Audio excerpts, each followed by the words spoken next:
ठीक है। थोंस यहाँ देविका और शिविका की कहानी लखनऊ की पृष्ठभूमि पर लिखी गई है। देविका और शिविका। लखनऊ शहर में दो छोटी बहनें रहती थीं, देविका और शिविका। देविका बड़ी थी और पढ़ाई में बहुत अच्छी थी। शिविका छोटी थी और बहुत चंचल व हंसमुख। दोनों बहनें हमेशा साथ स्कूल जाती। रास्ते में गोमती नदी का पुल पड़ता था। पुल पर से गुजरते हुए शिविका अक्सर दीदी का हाथ कसकर पकड़ लेती और कहती, दीदी आप साथ हो ना तो मुझे कभी डर नहीं लगता।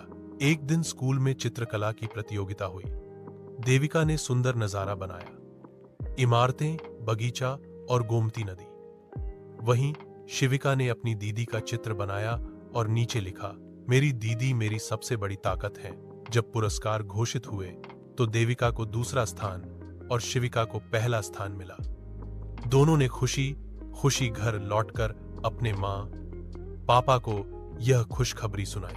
माँ ने प्यार से कहा, जीत तो किसी एक को मिली है, लेकिन असली खुशी तो इसमें है कि तुम दोनों हमेशा साथ रहती हो। उस दिन के बाद से देविका और शिविका ने ठान लिया कि चाहे पढ़ाई हो या खेल, वे एक दूसरे का हाथ थामकर हमेशा आगे बढ़े। ठीक है। थोंस यहाँ देविका और शिविका की कहानी लखनऊ की पृष्ठभूमि पर लिखी गई है। देविका और शिविका।